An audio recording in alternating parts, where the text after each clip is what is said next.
మళ్ళీ ట్రాప్ చేసి మళ్ళీ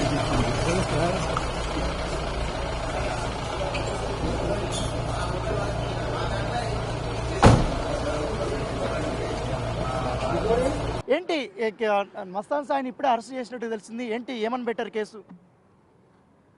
ఆల్రెడీ అందరికీ తెలిసిందే అండి. నేను చాలాసార్లు మెన్షన్ చేస్తూ వచ్చాను, కానీ నా దగ్గర ఎవిడెన్సెస్ లేకపోవడంతో నేను ఎప్పుడు ముందుకు రాలేదు. 2 రోజుల పాటు మీ ఇంట్లో ఉన్నాడు, మిమ్మల్ని బెదిరించాడు, మిమ్మల్ని చంపబోయాడని తెలిసింది. అవునండి, తనకి అల్టిమేట్గా తనకు కావాల్సింది జరిపించుకోవడానికి అయితే తను చంపడానికే ఉన్నాడు. అండ్ ఇప్పుడు కాదు, ఏ రోజుకైనా సరే నన్ను ఇప్పుడు ఈ కేసు పెట్టిన తర్వాత అయితే ఖచ్చితంగా అయితే నాకు ప్రాణహాని ఉంటుంది.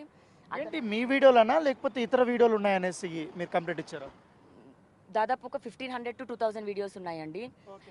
నా బాధ అంతా నాకేం జరిగిందో అండ్ మస్తాన్ అంతా నాకేం చేశాడో క్లియర్గా రాశానండి.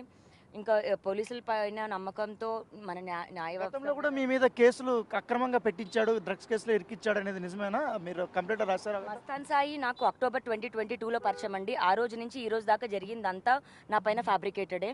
ఈ రోజు నాకు ప్రూవ్ చేసుకునే అవకాశం వచ్చింది, నేను ప్రూవ్ చేసుకుంటాను. మళ్ళీ నన్ను ఇరికిచ్చేశారనేసి మస్తాన్ సాయి ఇందాక అన్నాడు. అంత అబద్ధం అండి, అబద్ధం. అతను చెప్పేది అంత అబద్ధం. కాని పక్షంలో అతనికి ఈ కేసు పైన రిమాండ్కి అయితే పంపించరు.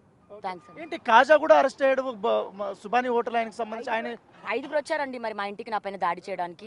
నేను వచ్చి మాట్లాడతాను ఒక్కసారి అండి, ప్లీజ్. Thank you. ఓకే, ఇది లావణ్య చెప్తుంది. తన ఇంట్లో నన్ను చంపడానికే వీళ్ళంతా కూడా వచ్చారు. దాదాపు 1500 వీడియోల దాకా కూడా హార్డ్ డిస్క్లో ఉన్నాయి. అవి నా దగ్గర ఉన్నాయని తెలిసే మస్తాన్ సార్ నన్ను చంపడానికి వచ్చాడు.